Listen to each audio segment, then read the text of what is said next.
আপনাদেরকে বিপ্লবী সালাম। আসসালামু আলাইকুম ওয়া রাহমাতুল্লাহ। সম্মানিত উপস্থিতি, কালকে রাতে যখন আমি আম্মাকে বলতেছিলাম ছাত্র শিবিরের কেন্দ্রীয় সম্মেলন আমাকে দাওয়াত দিয়েছে, মা আমাকে জড়িয়ে ধরে বাবার কান্না করে উঠতেছিল, বাবা তোমার যাওয়া দরকার নাই, আমার একটা ছেলেকে হারিয়েছি, তোমাকে হারালে আমি আর বাঁচবো না।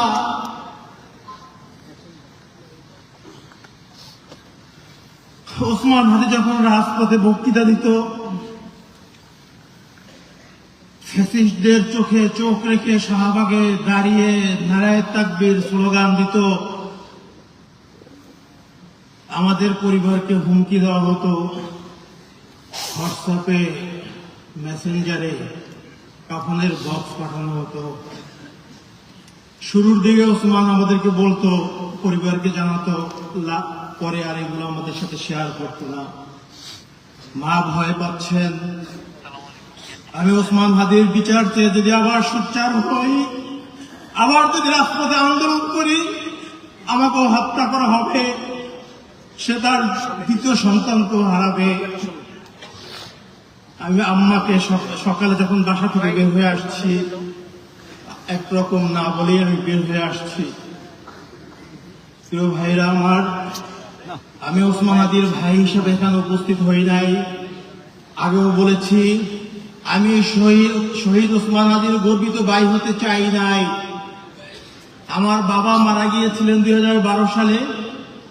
সেই 2012 সালে থেকে আমরা দুই ভাই একই বাসার কাছাকাছি থাকতাম। জুলাই আন্দোলনের সময় রামপুরাতে দুই ভাই একই সাথে আন্দোলন করেছি, একই সাথে পুলিশের ভয়ে পালিয়ে পালিয়ে বেরিয়েছি। 5ই আগস্টের পরে আমার ব্যক্তিগত ব্যবসা বাণিজ্য সব ছেড়ে ইনকিলাব মঞ্চ প্রতিষ্ঠা করার জন্য ওসমানের সাথে দিন রাত এক করে আন্দোলন করেছি। ওসমান আমাকে বারবার বলতো, ভাই আমি যদি শহীদ হয়ে যাই, এই আন্দোলন আপনাকেই কন্টিনিউ করতে হবে, আপনি যথাসম্ভব চেষ্টা করবেন একটু ক্যামেরার পিছনে থাকতে, একটু আড়ালে থাকতে, মানুষ যদি বুঝতে না পারে আপনি আমার ভাই। ওসমান হাদি যতদিন বেঁচে ছিলেন, যারা আমাদের ইনকিলাব মঞ্চের কর্মী ছিলেন, এখানে অনেক ভাইরা আছেন যারা আমাদেরকে চিনতেন, প্রত্যেকটা আন্দোলন সংগ্রাম মিছিল মিটিং এ আমি তার সাথেই ছিলাম, কিন্তু কখনো সামনে আসার প্রয়োজন মনে করি নাই। কিন্তু আজকে আমার ভাই শহীদ হওয়ার কারণে তার বিচারের দাবি নিয়ে আপনাদের সামনে আমাকে হাজির হতে হয়েছে। প্রিয় ভাইরা আমার, ওসমান হাদির চিন্তা চেতনা, চিন্তা শক্তি সারা বাংলাদেশে মানুষের কাছে পৌঁছে দেওয়ার একমাত্র মাধ্যম হতে পারে আজকে যারা এখানে উপস্থিত হয়েছেন। প্রত্যেকটা ক্যাম্পাসের প্রতিনিধি আছেন, প্রত্যেকটা জেলা উপজেলার প্রতিনিধি আছেন। আপনারা আমাকে বলেন, ওসমান হাদির আদর্শকে আপনারা বাংলাদেশের 56,000 বর্গ মাইলে পৌঁছে দিবেন। ওসমান হাদি শাহবাগে দাঁড়িয়ে বলছিলেন, এই আল্লাহর জমিনে আমরা কাউকে ভয় পাই না, আমাকে যদি হত্যা করা হয়, আমার পরবর্তী ভাইরা, আমার সন্তানরা আন্দোলনকে চালিয়ে নিয়ে যাবে। আধিপত্যবাদের বিরুদ্ধে আমাদের লড়াই চলবে, বাংলাদেশের ইনসাফ প্রতিষ্ঠার জন্য আমাদের লড়াই চলবে, সত্যার জন্য আমাদের লড়াই চলবে। যতদিন বেঁচে আছি, এই আল্লাহর জমিনে সংগ্রাম করে শহীদ হয়ে যাব। প্রিয় ভাইরা আমার, আল্লাহ ওসমান হাদিকে শহীদ করেছেন। কি প্রস্তুতি নিয়েছিলেন আমি জানি না। এক শুক্রবার সকালবেলা সে সকল প্রস্তুতি নিয়ে জুমার নামাজ পড়তে আসছে। জুমার নামাজ পড়ে ফেরার পথে সে গুলিবিদ্ধ হয়েছে।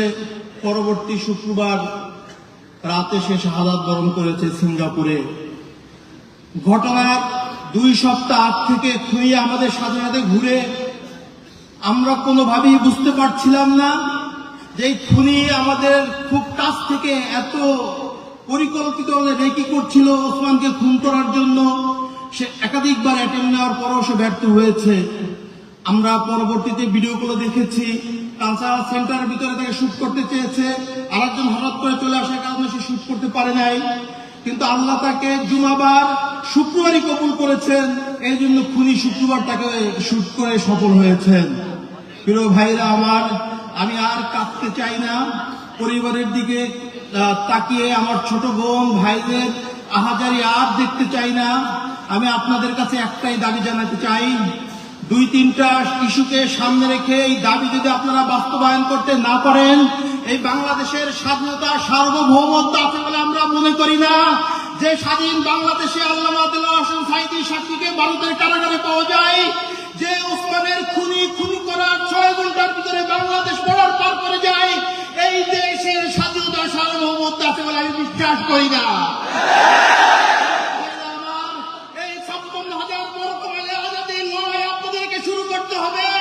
এই মুসলিম বঙ্গের মানুষের মুক্তি আসা না পর্যন্ত আপনারা পরে ফিরে যাবেন না, আমাকে ওয়াদা করেন।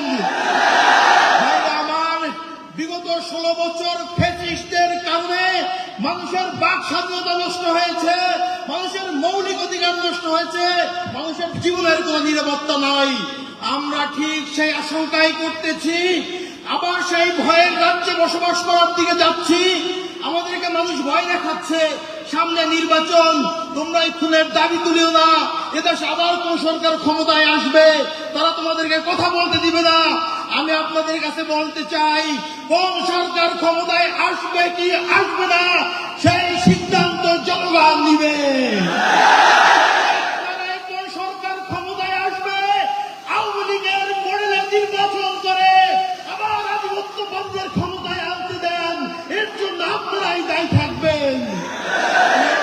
আমার ওসমান হাদির ভাই হিসেবে বলতে চাই নাই, একজন সহযোদ্ধা হিসেবে বলতে চাই, আগামীর বাংলাদেশ কিভাবে নির্মাণ হবে সেই সিদ্ধান্ত আপনাদেরকে নিতেই হবে।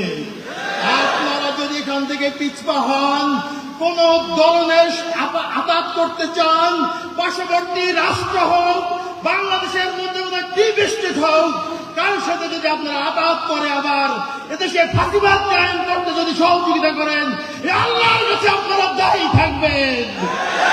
ভাইরা আমার, ওসমান হাদির রক্তের বিনিময়ে এই বাংলাদেশ আধিপত্যবাদ মুক্ত হোক, এই বাংলাদেশে ইনসাফ কায়েম হোক, এই আশাবাদ ব্যক্ত করে আমি আমার সংক্ষিপ্ত বক্তব্য শেষ করছি।